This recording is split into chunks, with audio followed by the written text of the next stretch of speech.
Welcome to our program on Kardec Radio.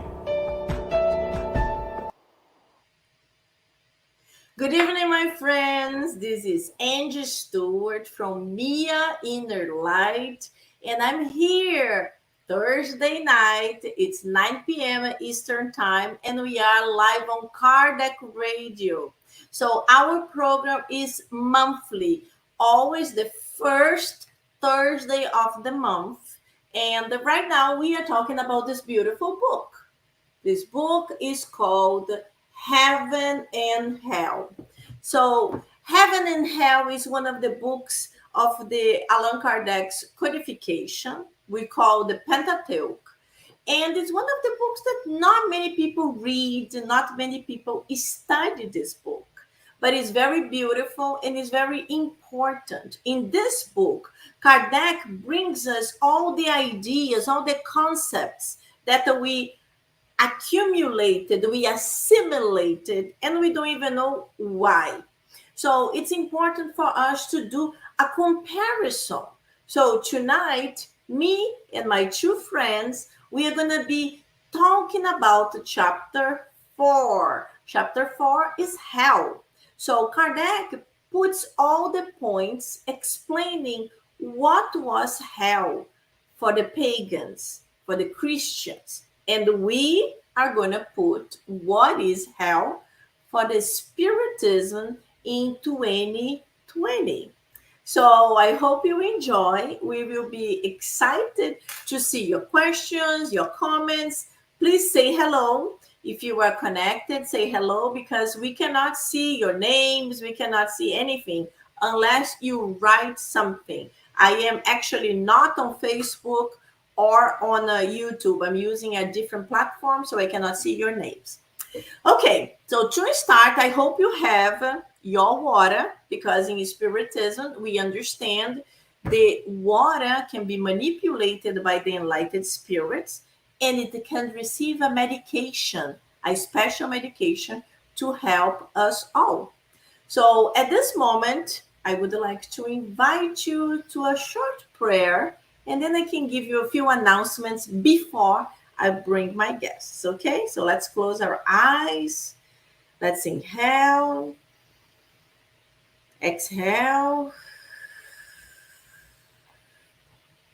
And at this moment, we would like to invite our guardian angels, the enlightened spirits that protect and guard the Mia inner light, also Kardec Radio.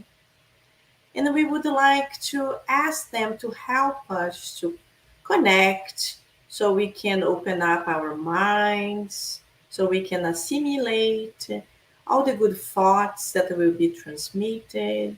And we can also connect and have a better understanding of everything that will be read and will be discussed tonight. We also would like to send these good vibrations to all the friends that are not watching it live, but I will be listening and watching this later on. Thank you so much. So be it. Very good. So, my friends, if you are here in Miami, I would like to invite you to go to miainnerlight.com so you can take a look at our website. You can read about our meetings. We are meeting on Tuesdays at 7 p.m. in Coconut Grove, Miami. This is in the south area of Miami. And we are doing many different things. We are going to start 2023 with lots and lots of modifications in the center. So it's exciting times for us in 2023. So right now, I'm going to start bringing my friends so we can actually start a discussion of this beautiful book. So the first one I'm going to bring is Julio. Hello, Julio. How are you? Hi, I'm fine, Angie. Thank you for having me. Julio is always stressed out. Always, because I knew that I'm supposed to be, I guess, today. But is everything okay? I hope that I can add something in our study tonight, and let's go. Let's see how we'll be. Sure. For sure, Julia. It was gonna be great. Don't worry. It's gonna be awesome. It's for you all that are listening and seeing us. This is supposed to be a conversation. It's not really something pedagogical, strict, full of rules. No, it's a conversation among friends, trying to bring awareness about this beautiful book and also bringing this connection with Spiritism now in 2022, not in the 1800s anymore. So it'll be great, Julia. Don't worry. So here we have our friend Mary. Hello, Mary. Hello, everybody. Good evening. Thank you for having me, Angie. And Thank like Julio, I hope we can contribute a little bit. Thank you. Thank you so much, Mary. Happy to have you here. This is great. We are going to have a great time. Hello, Tina. Nice to see you. Very good that you are here with us. So, if you are arriving now, this is the book, Heaven and Hell. And our discussion tonight is chapter 4, Hell. So, as I always do, I read a little bit of the beginning, of the introduction of the chapter, and then we go on with our discussion. So, the first item here is called Intuition of Future Punishments.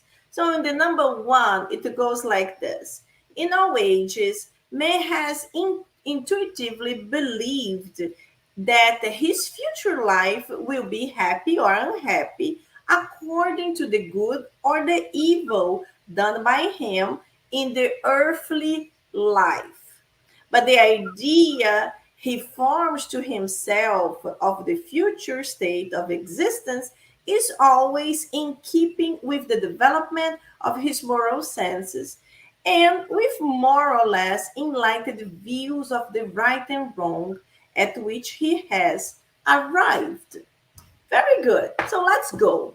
What can we talk about this beginning, this little introduction of this intuition of future punishments? Where this intuition comes from? This is open for both of you. Yes, go ahead. Well, just like we discussed heaven, the same goes for hell. It's our conscience. The divine laws are in our conscience. So we are our own judges. We think we did bad, we're going to place ourselves in a bad place, hell. And you think we're good, you go to a better place, but it's all in our minds. It's a state of mind, from my understanding and from what I've read. And I like to always get something from the book.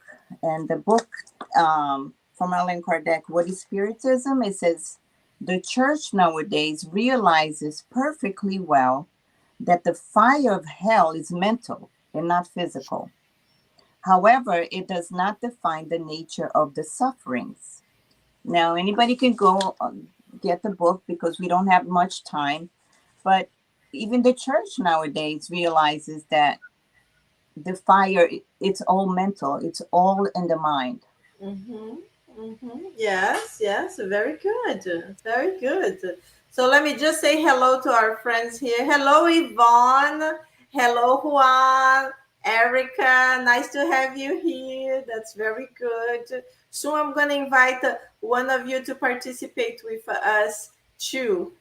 It's always exciting to see people watching, but it's even better to be here as a guest. So coming back to what we just said, the intuition of future punishment. So Julio, what would you like to add to what Mary just commented? Yes, in the history of the humankind, we first started to think where we are and where are we going after we die. Yeah, in the beginning, the humans in general, they didn't describe this life after life sharing in two different places like heaven and hell. They just believed that we had a place that everybody goes after die. Yes, But when we evolve our thoughts, we realize that maybe was not fair, because why people that did bad things and good things are going to the same place? And in this moment, we split our way of thought to understand that maybe or probably we have it two different places. The hell is the place that people that did bad things in their lives are going, and after we will describe more or less what the Christian and pagans think about how hell is, and the heaven. Yes. So, but this is the origin of more or less of the thoughts that why we nowadays we think that we have hell and heaven. Very good, very good. And let me just read here one of our comments here from Juan. So Juan said that we are conditioned in society today to think in terms of good, heaven, bad, hell, from childhood. Yes, Juan, this is exactly what is described here in items number 1 and 2. So this conditioning that you mentioned, it's not from nowadays. This is actually from a long, long, long time ago. It was always like this. But then we kind of connect with what Mary just described it, because Mary described it. This is like an intuition, and it is really an intuition. So we as human beings, we are born with an intuition of God, with an intuition of good or bad, and then we start developing. And as much more we reincarnate, as many more times we are coming back, we are always learning, we are always improving in certain aspects. So even this intuition of what is good and what is bad develops within us. So many of us, we don't even need to have a law, a state law, a federal law that says if you kill someone, you're going to go to jail, you're going to be in court, and you're going to be sentenced. We don't even need that, because it's within us. We already know that. Yeah. We know. Would you like to go through that? Would you like to be killed by someone? No. So you don't want to do that. I'm talking about the majority of the people, because of course they are always the ones that they say, depending on the situation, I will do and I don't care. We know that. But so this intuition is something that is really old and has been within us forever. But as Julio mentioned, for example, even in the prehistorical times, that we don't have like a background. Or how can I say in English? We don't have material. We don't have documentation describing that. But the drawings on the caves describe that they were mesmerized with the stars, with the animals, and they were afraid of the fire, for example, was one of the things. They didn't know how to manipulate that, but they were afraid of it. Later on, they learned how to deal with it. So this intuition is always within us. So this is from where Kardec starts the point. He starts about this intuition from the past. So let me see what Yvonne said. Yvonne said, religion has put this concept of heaven and hell in order to control us. Yes, very good. Very good, Yvonne. Very good. This is a way of controlling behavior, because we know the priests from the past, just the little kids, they used to say, oh, if you do something that's against God, you're going to burn in hell. In my time, I even had a purgatory. My mother-in-law, she is Catholic, and she mentioned that nowadays there is no purgatory anymore. Nowadays it's just heaven and hell. But I remember when I was a child telling the priest that I would rather go to the purgatory, because hell was too bad, and I knew I wasn't that bad. But I didn't want to. I knew I couldn't go to heaven because I was not that good. Just just to have an idea, how was my childhood religious education was not very easy. And of course, as I told this to the priest, immediately he told me that I had to pray 20 Hail Marys, 20, all the I had to pray three different prayers for many repetitions, because what I said was not good. So let me just read what Juan said. What about the soldiers in wartime? Conscience versus duty. Well, Juan, this is actually a very good question. And the same question is in the Spirit's book. Have you read it? This is a great answer that you should take a look. So I can give you the same answer as Kardec is saying, but everything is conscience in many different ways. Let's suppose two people go to war. They are both in war. And is their duty, let's suppose they were obligated. You were sentenced to go there. There is no way to escape. So they are not there because they want, because they were obligated. But one of these people, one of these soldiers, they are there because he's obligated. And yes, now I'm going to fight for my country. And I'm going to try to do my best. And if I need to kill, I will do it. The other one is, I am here, I will fight for my country, and I will take pleasure on killing as many people as possible, because now the law allows me to do it. It's a difference. Do you see the difference? So there is a big difference there. The one that is obligated to do, he will have to do whatever is possible. The other is kind of taking pleasure on the possibility of killing people. So who am I or my guest to say what's going to happen to this? But this is just for you to have an idea that our conscience is always guiding us. And whatever we are doing, in whatever situation we are exposed to, is our conscience. Another example that Kardec gives in the Spirit's book too is about war also. And it's about a person, a soldier, that he goes to war because he wants to commit suicide. So his intention is really taking his life. And he doesn't have the guts to jump, or he doesn't have the strength to do it. So he decides to join the war to be exposed to a situation that's going to kill him. That's also the hero. His conscience. Exactly. But Angy, So this is important for us to analyze, because even if in very similar situations, what will happen to us in the afterlife is always within us. It's always our decision. It's also our intention. What was our intention? So let's suppose me and somebody else, we were like in this war and they are shooting at us, and arrives a moment that or you shoot or you die. And I shoot and I get desperate.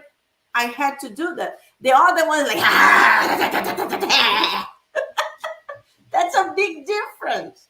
That's a big difference. but Angy, this is true. This is true. There are big difference, but we can't forget that doesn't matter.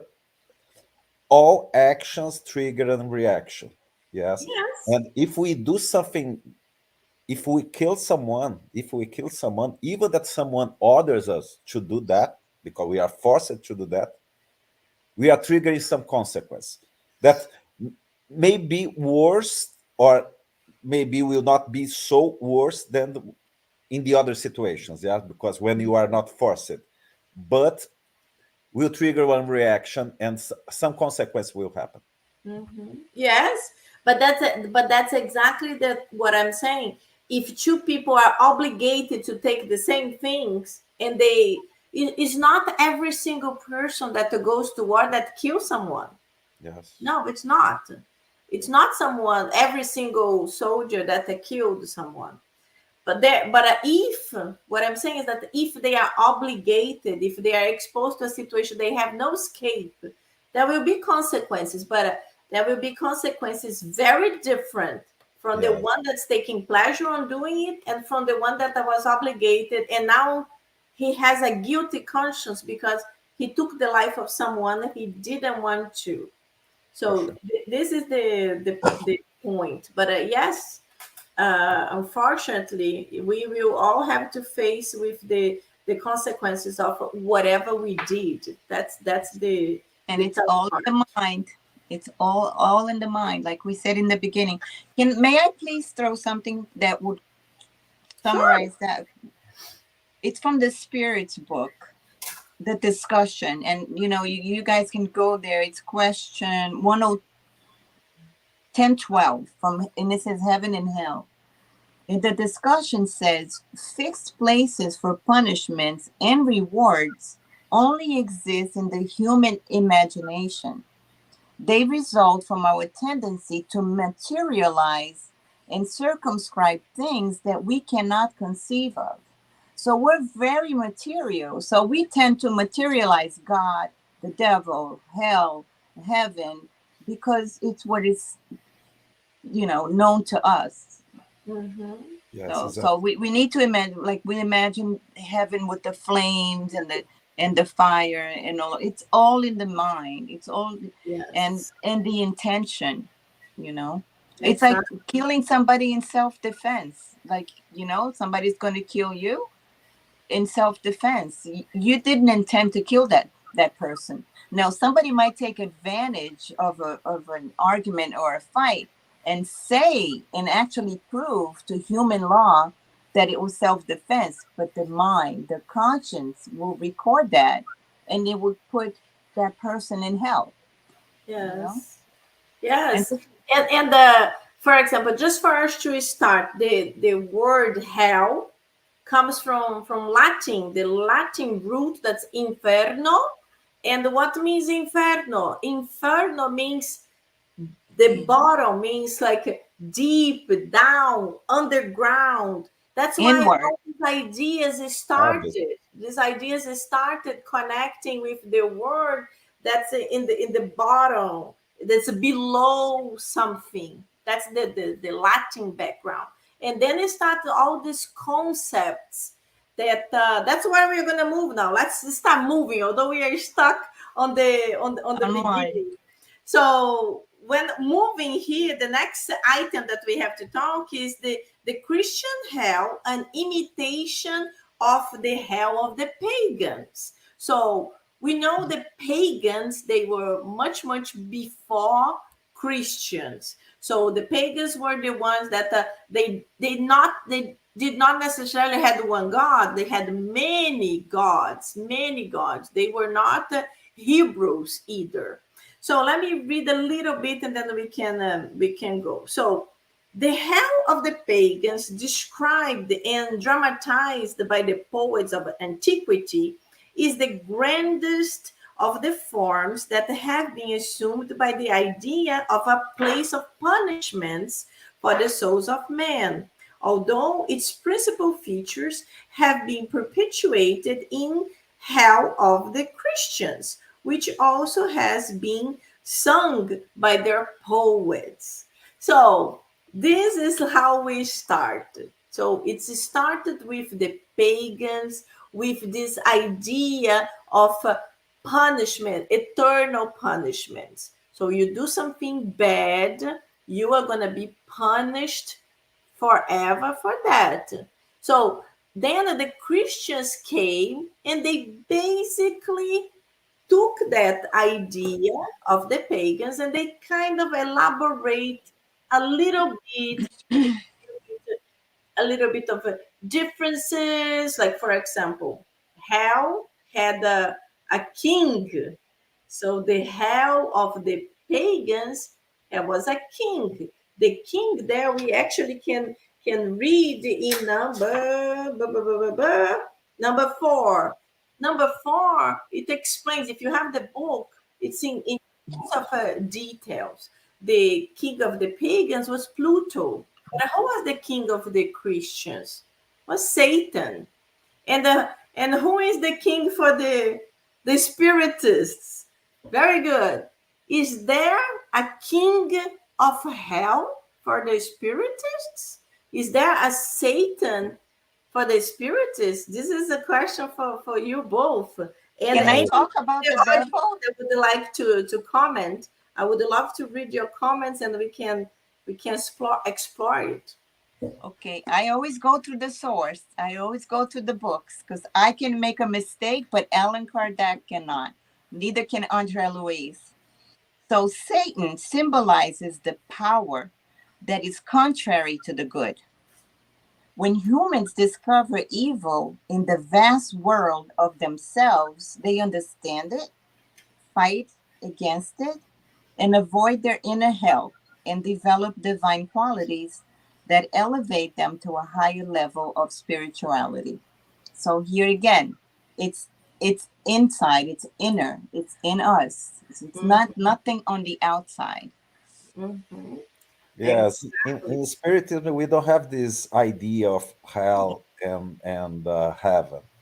Yes, we what we understand is that we are always evolving. Yes, from a primitive stage, and our goal is become perfect. And in this process, in this evolution, we don't have these circumscript places like heaven and hell. For this reason, we don't have Satan and Pluto. We don't have any ruler for this region because do not exist. Yeah, this point is good to elaborate because a lot of people don't know spiritism very well, and they don't understand it. For example, the idea of Satan. So the idea of Satan in the Christian background is that Satan was also an angel, was the idea of the falling angels. That was a good angel. He got angry. God didn't do whatever he wanted. And then he's a falling angel because he revolted against God. So instead of becoming a good angel, he became a dark angel. But it's for us in Spiritism, this concept does not exist because, yes, there are many spirits that are revolted against goodness because of whatever different reasons. And some of them are like this for thousands of years, for millennia. So they became like almost like petrified in anger. And some of them, if you read the books, like for example, books of André Luiz, you can understand about the cities in the spiritual realm. We have the cities that are called like the colons, like for example, Nosso Lar, Astro City is a colon. Like, do we say colons? No, we say like we don't say colon. It's like a Colony. colonies. The colonies, yeah, not cologne. Cologne is a perfume. Yeah, That's Brazilians speaking English, guys. So it's yeah. a colony, a spiritual colony. That's actually a very good one. But we also have the lower zones, umbrals, for example, where there are colonies of spirits that enjoy the negativity. But even there, that's we call lower zones, don't have one king. And especially, it's very, very important for us to understand that because the Christians put it in a way almost like the Satan is as strong as God. Like he can destroy God whatever he wants. And this is not true. It's very important for us to understand that the God is a good mother and father. And all these spirits that are angry for whatever reason, and they have been passing thousands of years just doing horrible things, one day they will be forced to wake up, because most of them will have to be obligated to incarnate and face their difficulties. So I'm talking too much. Let me just put a comment on Juan and then you guys elaborate. So Juan put here, not surprisingly, Christians seems to have the worst hell of all, with souls boiling in cauldrons, while angels lifted the lids once in a while to look into the contortions of the damned. The church needed to strike fear in the hearts of the early Christians to make them toe the line. Gaining heaven didn't seem attracting enough on its own. They needed the double whammy. Whammy, I think I pronounced it correct. Whammy. Double whammy. Be good or you will rot in hell. Whew. Yes. Not really a beautiful picture. Exactly, Juan. But that's exactly what who said before. I think was Yvonne. That's how basically how the priests, how the church control the majority of people. Yes. And they use this control in many different ways. When you read about the history books and in the little European towns, they were controlled by the church. So the priests, they looked, aha, this Sunday, Julio, you didn't go to mass. What happened? If you didn't have a good excuse, you were put in a book. Julio didn't come to church on Sunday. What is happening? We read a lot about that, how controlling it was. And depending on the year, depending on the period, it could be extremely bad for Julio and for his family, because the church could take possession of your house, your land, or the king. So this is like really something something terrible. And so can we elaborate a little bit about what Juan was saying? I just want to add that even our parents took advantage of that. Like our grandmothers used to say, you better not, God is watching you. God is watching you. If you do something wrong, you know what's going to happen. Even like when we were growing up, not anymore. The way people are raising their children now, I think it's awesome. Everybody that I've been around, you know, my daughters, my daughter-in-law, my boss, anyway. But when we were growing up and when our parents were growing up, it was all fear, you know. And we have to remember that we've been reading and studying, and Spiritism tells us that it's all in our minds. So even being Spiritists, we can put ourselves in hell, even knowing everything that we know. I mean, we've been told that for millenniums, you know. How many incarnations have we had believing in hell and believing in heaven?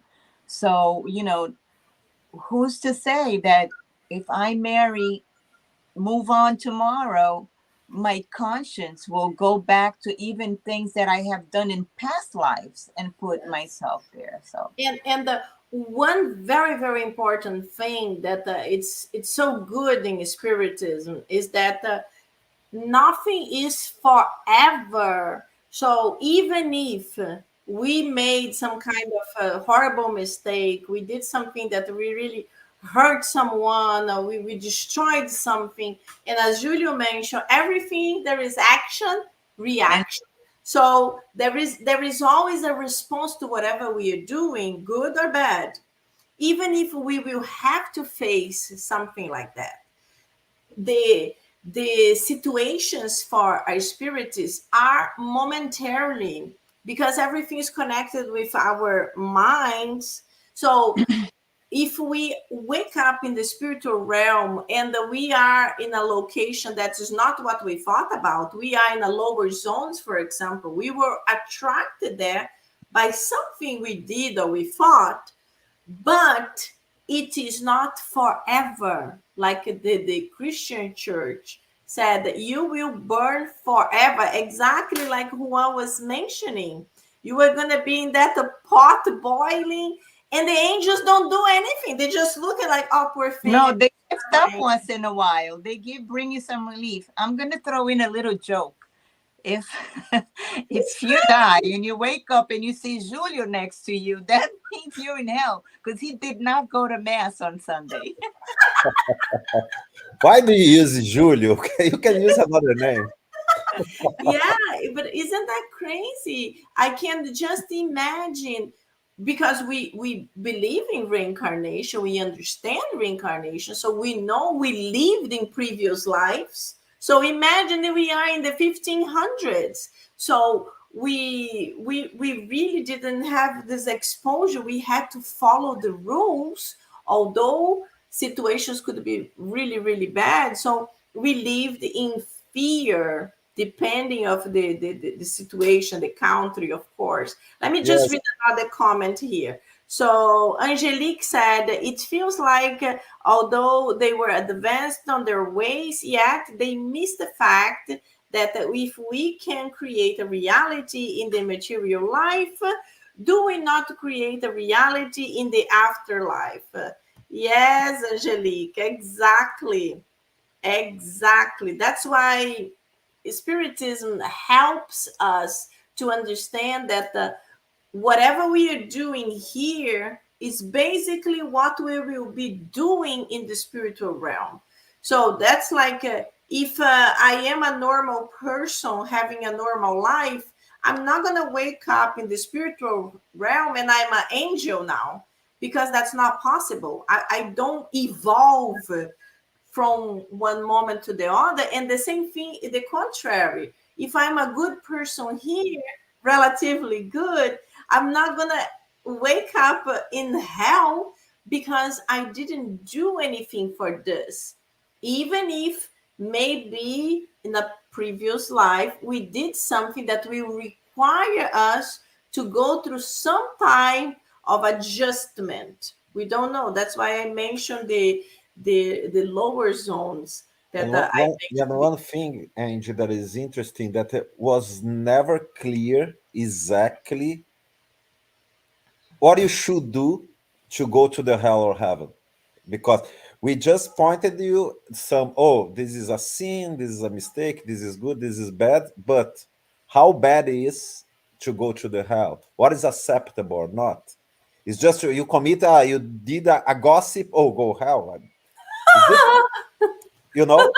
we never was never clear exactly what we should do to go to the heaven or hell.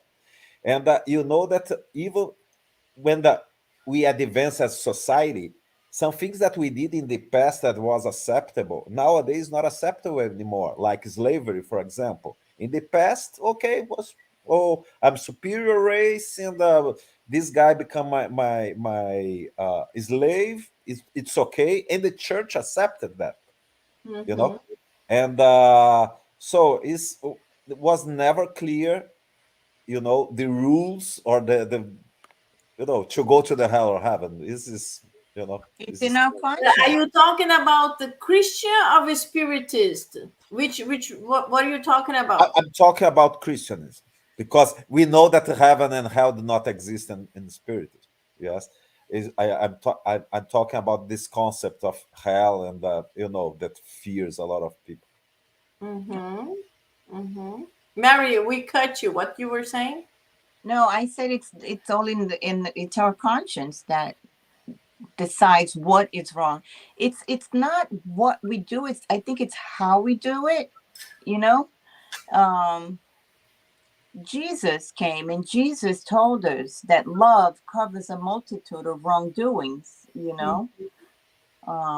So the law of love, I think the secret, in my opinion, I think the secret is love and acceptance of others and of yourself. You know, you do something wrong, see what you can do. Spiritism teaches us that you do something wrong, realize that you do something wrong, then try to fix it. Yeah. If you can, This is the move big on. thing. Don't get stuck on the wrongdoings that you did because it's in the past. Try to do better. If not to that person, to the next person. So I think love and acceptance towards yourself and everyone else will always put you in a good place and never in hell. You Yeah, know, this is a big thing in forgiveness, spiritism. self-love. Yeah. Because in spiritism we know that we can always improve, and we know also that in the same lifetime that you committed a horrible thing, we are still able, if you really have the awakened moment, you are able to change, you are able to Yeah. improve in this lifetime. Let's imagine you had a horrible fight, and unfortunately you kill someone in that moment of anger, and you went to jail, you spent a long time there. There is a true story, American true story, in one of the lectures that I did in the past. I researched this case, and it was a beautiful case and very touching. These two teenagers, they had a fight in a bar, and one killed the other. He went to jail. He stayed in jail for 20 years. And when it was close for him to leave jail, the mother had been living for all those years with anger against this man because he took the life of her son, but he was a little bit older than her son. So one day before he left the jail, she decided to visit him in jail, to tell him her feelings and to ask him why he did it. So she was extremely stressed. And when he discovered that she was going to visit him, he was extremely stressed. But they had 20 years passed. 20 years had passed. They finally met, and she asked him why he did. And then he started crying, and he told her, I was drunk. He was drunk. We had a fight. And unfortunately, I did that. And I repent, but there is nothing I can do. I took his life. And he cried. Long story, long story. And she cried too because she missed her son, her only son. She had no husband, so she only had the son. And then she left, and she started thinking about him because he was a little bit older than her son. And she decided to go back to jail to visit him again. And then they talked a little bit more. And then she started visiting him in the past year, and she started asking about his life. He had no family. He grew up among the neighbors. It was like a horrible life. He had no background. And then she felt pity for him. And then she told him, I want to forgive you because forgiveness is for me. It's not for you. Forgiveness is for me. I do not want to carry this hatred. This was like an amazing, amazing story. Long story short, he ended up leaving jail. He had no idea what to do. Who he called for help? Her. He called her to help him on how to find a place to live, how to get a job, because most of us don't know, but it's very difficult when someone gets out of a jail after such a long time. There is not many opportunities of work, and they end up going back to jail. And she helped him to find a place to live, and she helped him to get a job. And she was super, super active in her church. He joined the church, and then they start traveling together, giving lectures around the United States about forgiveness. This was like so powerful. And this is one of the things that why did I mention all this story? Because in this lifetime, he killed a man. There will be consequences. As we know, the law of cause and effect. But he started visiting jails, lots of places with teenagers that are troubled, telling them, be careful. One moment of anger can change your life like mine for 20 years. So this is the example that I wanted to mention, that in Spiritism, we understand that even if we committed a horrible mistake, there will be consequences, but there will be less if we are able to improve ourselves, and like he did, to help others to understand not to commit the same type of mistake. That's what I wanted to say. A long story. Cool. Beautiful story. Was very, very powerful story. I will find it and we'll put it in our website. Let me just put here the comments. So Yvonne said, those that believe in hell by extension believe that God is a vengeful being. Very good. You guys want to comment on this? What is God in Spiritism, Julio? Is God this vengeful being? No, it's not. It's not. It's not a I don't know the word in English, but it's not. God created us and give us the same opportunities, and we will evolve in this, not in the same way, different way, because we have our free will, but we have the opportunity, even when we do our mistakes, to fix, to learn and evolve. We will not be doomed to, to go in like a hell and stay there forever. This do not exist in the spirit. Exactly. You are a father. You are a father. And as a good father, if one of your daughters do something bad, you will have to show them the consequences. You might even have to do it. Nowadays we don't do punishments, but you have to remove something from them and say, I will have to remove this because you did this, this, and this. You have to teach them a lesson, to show them what is right and what is wrong. And this is the same thing as a God. God is a good mother and father. So if you did something wrong, there will be consequences. But it's not a eternal. It's really for us to learn, to improve, and not to repeat the same mistake. That's the good And even thing. when we become God is not angry, vengeful. yes, well, even when we become angry and we punish, we forgive. Yes, and this is, and and we are not evolved. We are super inferior beings. Yes, and we have this, this feeling to the forgiveness, to give the forgive. And for sure, God do this the same. It's not possible to think about God without forgiving their sons. Yeah.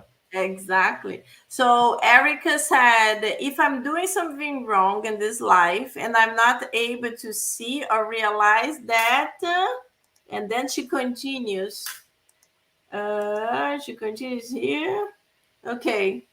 If I'm doing something wrong in this life and uh, I'm not able or conscious to see or realize that, even if that the way I'm going to hell. Oh, it's a question. Okay. If So I'm if I'm doing doing something something wrong and wrong, I'm not conscious, I'm going to hell anyway. That's basically what she's asking. there is no hell. Well, we can start that. Yeah, we That's the can whole start. point. There is no hell. But We can we there's a can start passage. that. There's also a So passage in the Bible that says that the more you know, like if I killed somebody today, knowing everything I know, my conscience would put me in hell because I know better. Now, somebody that doesn't know anything, that never seen a Bible, never heard of Jesus, never heard of sin, or never heard of it, that person kills. What's the difference? So if you don't have, the knowledge that you're doing something wrong, how could you get punished for that? And just remembering that we're the ones that punish ourselves. It's our conscience. So if you don't feel you're doing anything wrong, there shouldn't be a reason to be in that state of mind. yes, but the thing is, even if a person doesn't have a conscience, as you said, that killing someone is something bad, this conscience is within us. Maybe not awakened in this lifetime, but actions and reaction. So the example you gave is a tough example because it's removing the life of someone. So if someone killed someone, there will be consequences. But the big difference is that it's not something forever, and it doesn't mean this person is going to hell, because as we said, there is no hell, but there will be a momentary place that you will have to go through Reflect. until you understand. Yeah, you that's what you mentioned, that understanding will come that we shouldn't never had to kill Yeah. someone. And then So you act to repair that. exactly. It's like I said before, you make a mistake, you realize you made the mistake, you do everything in your power to fix that, and Exactly. then you move on. Do not stick to guilt. Guilt is what will put you in heaven. You've done something wrong, acknowledge that you've done something wrong, do everything you can to repair. Like I said before, if not to that same person, to the next person, so that you can be at peace with your own conscience, that you realize you made a mistake and you try to fix it. Because For again, example, when we most of us saw the movie No Solar, Astral City. It's a very famous movie. If you haven't seen, please Yes. Google No Yes. Solar, Astral City and watch it. André Luiz in the beginning. The main person there is the doctor André Luiz, and Yeah. he goes to the lower zones, Exactly. umbral, and every single spirit there is calling him a suicide. And he's like, He didn't no, I know. did not he kill had no, myself. yeah. Exactly. No, I don't know what I'm doing here. I did not kill myself. And it's a lot of confusion because he cannot understand. We are not going to discuss the whole movie, but as Mary mentioned, only when he realizes that he did certain things that were not good, and he start having this awaken understanding that he's not the superior being that's being punished for something he didn't do, but when he starts awakening and having that feeling that God, I don't know why I'm here, but I feel bad, and I realize I didn't do everything good that I could. And he has the humility to sincerely pray for help. That's when he is helped. We need to have this awakened moment to understand also that we need to connect with the Almighty, to connect with something, to be humble, to pray, to ask for help if in whatever situation, even nowadays incarnated here, if we are going through pain, we are going through problems, we need to be humble to talk to our friends, family, to a psychologist and ask for help. That's the only way we can actually improve. This is a beautiful movie. If you guys can watch it, please go there and take a look. Let me read this other comment. Yvonne says, we don't always know when we do wrong. Sometimes it's unintentional. Yes, we should always pray. Exactly, Yvonne. Exactly. We don't know all the time. And it's different than killing someone. It's kind of obvious. But sometimes we do things that we don't know if they were good or bad. Imagine sometimes people make comments, simple comments, and they are helping someone, or or this person is venting about something you heard, and it seems like innocent, something simple, but that comment could cause a lot of problems because maybe someone who heard dissipate this to a lot of people and created something much bigger, and this harmed that person. So yes, maybe we started this without a conscience.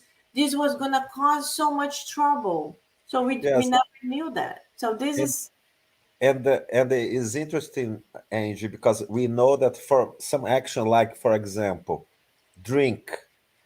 When we drink alcohol, I'm not saying that nobody can drink, yeah, but we connect with spirits that like this as well. Our vibe, our vibration connect with these spirits. And even when we don't know that we are doing something bad, we connect with bad things. And then is what happened with André Luiz in the No Solar book.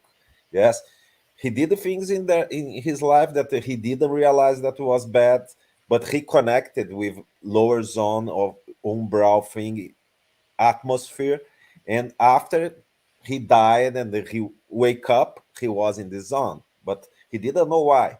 Yes, but Yeah. there are a reason because he connected with his actions with this lower zone.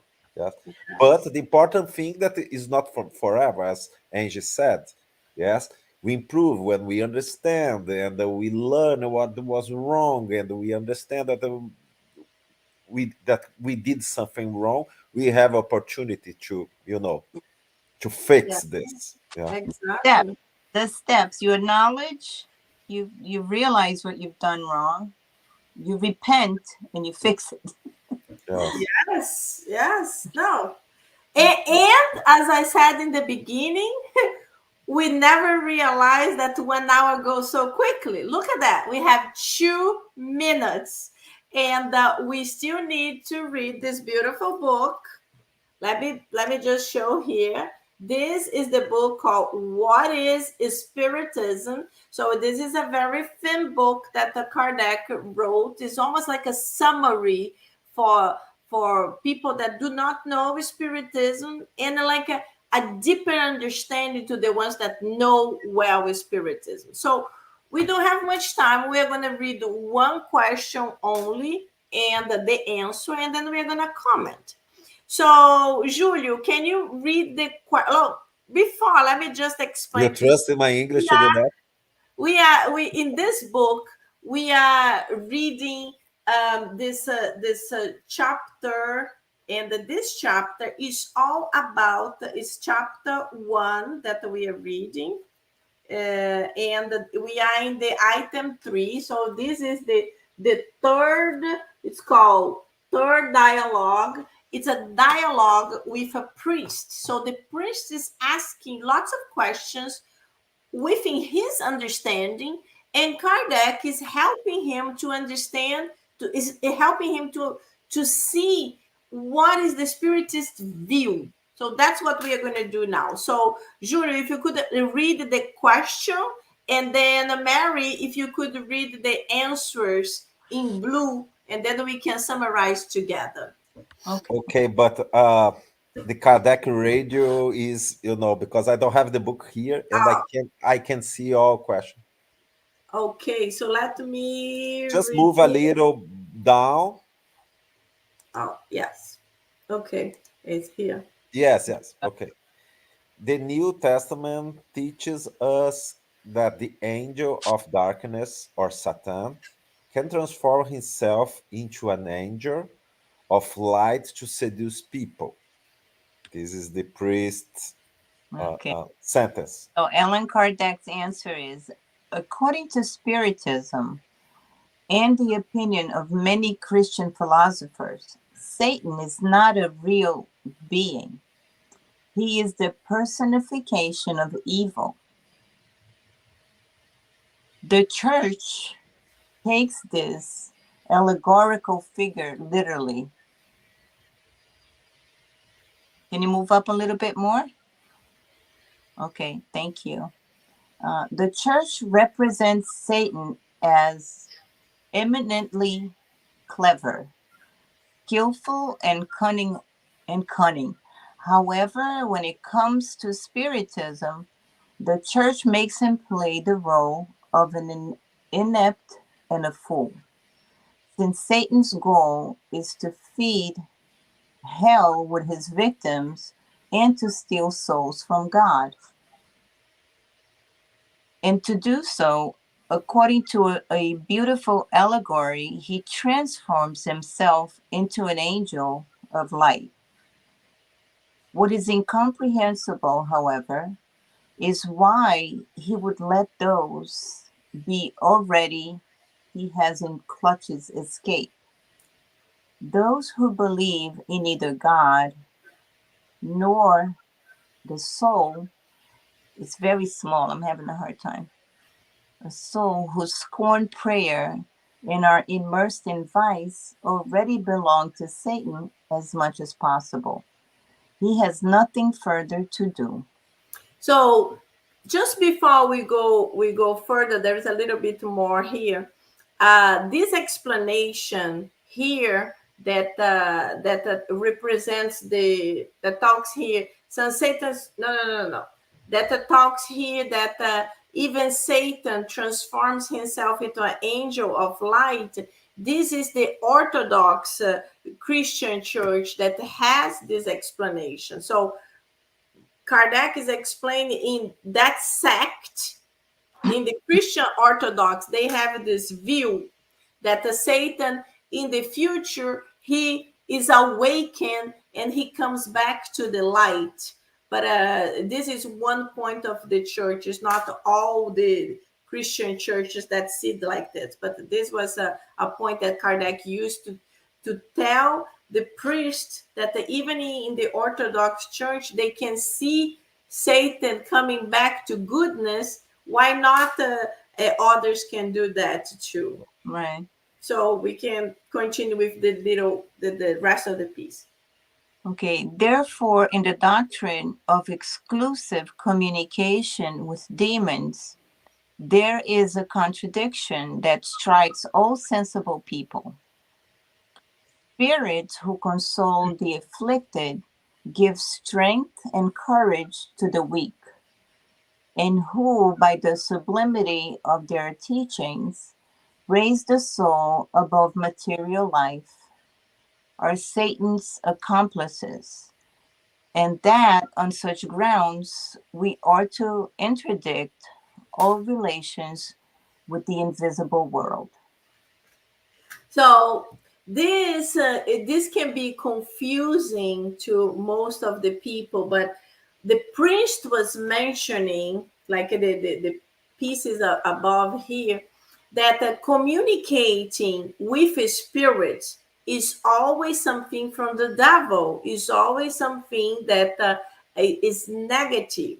And then Kardec starts explaining that no, because there are spirits that incarnated communicate, and the spirits just give positive messages that console, messages that help.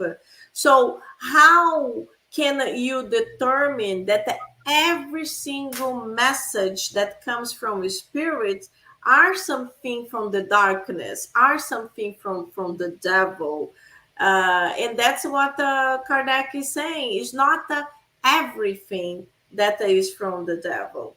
If the message is good, if it's console, it's talk about love, it's something good, it's because it has to be from a good spirit.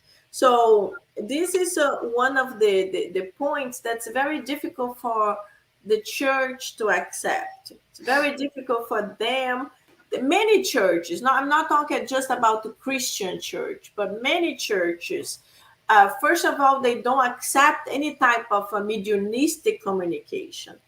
And certain ones accept it, but they say that every communication is from the devil. And others churches, they say only certain people can communicate and is always from God. So this is the big thing. Like they don't have like a middle way. They don't have the broader understanding that the Spiritism brings to us, that tells us that we are always spirits and we all can communicate. So if we die, we become a spirit. We are incarnated now, but if this physical body dies, we all become a spirit and we can communicate. And as I mentioned before, if I communicate, I will give a middle level of message because I'm no angel, but I'm no devil. I'm just Angy. So these churches that forbid communication, the others that says everything is from the devil, and the others say that everything is from God, it's not good, because the messages should be analyzed. First of all, it shouldn't be something common that everybody is doing and charging. Mediumship should be something free, and it should be done to help others, not to be used for curiosity, to discover the numbers of the lottery, or similar things. Should be always for goodness. And the group that studies the message, that's the one that analyzes. Listen, I don't think this is a good message. It sounds strange. So let's not accept it. And not accepting everything as it's from God, or everything from the devil. That's one thing that it's important for us to understand. And one day, the churches will be more open to understand and analyze it too, not to simply forbidden it. Let me see. Oh, Yvonne sent another message. So Yvonne said, they don't accept mediumistic communications, but they believe in angels at the same time. A contradiction. Yes, Yvonne. There are so many contradictions. Yes, because for them, angels were not human beings. Yes, Yes. They're special creatures created. yes, they never incarnated and then they are communicating. It's a special. They are special. Yes, Yvonne. In certain is in many religions, angels were especially created, and they were created to be always good. And this is one of the things in Spiritism we know is not like that, because we were all created simple and ignorant. God did not create angels or demons. He created everybody equal. And throughout our free will, we start like making our own choices. And as I always say too, depends of our ages. Yes, depends of how many years we have, like how many reincarnations we have. The older we are, the wiser we are, because we committed lots of mistakes and we had lots of opportunities to improve. So this is a big difference in spiritism too. My aunt is from a religion that mediumistic messages are forbidden, but certain mediums in church can give communications because they are from the Espírito Santo. I don't know how to say Espírito Holy Santo. Spirit. Holy The Holy Spirit. Spirit, yes. These messages are from the Holy Spirit. So only these mediums, they are okay to communicate. But what is crazy? So they don't allow mediumship to be accepted, but these people that communicate straight with the Holy Spirit, they can give the message. But the funny thing is because they purely accept the messages, and some of the messages are not really good. So how can be something accepted as Holy Spirit if it comes and is talking about members of their own church, is disseminating something that's not good? It's like the messages are negative. So this is something that they did not realize yet. They did not. They don't even understand how to deal with it. So they accept, but there is no analysis of the message. They just accept if the person A and B received. If the person C received, is from the devil. But A and B is fully accepted. It's confusing. But one day it will be a little bit better to understand, and we'll have the important thing, the rationalization. Everything has to be rationalized. Everything has to be understood, not fully accepted or fully blocked. That's the main thing. My friends, we are over the time. We Yes. are over the time. And I'm so happy. You see, Julio, piece of cake. Piece of cake. It was My God. great. We had lots of comments. Very, very nice. And I would like to ask Mary to do our final prayer, and then we can close it for tonight. Okay. Before we do our final prayer, just one quick thing. I just want us all to remember that there's no longer an eye for an eye. You know, Jesus brought us that. Okay. Exactly. And with that, we close our eyes and we try to open our hearts and our minds, and we ask our mentors to please help us during our sleep tonight to process all this information, to process all the intuition, all the advices that will be given to us while we sleep tonight. And we want to thank Jesus, our big brother. We want to thank Allan Kardec and the spirits that made it possible for all this information to get to us. We're very grateful, and we ask our personal guardian angels to please help us put into good use, to better ourselves, to enlighten ourselves, and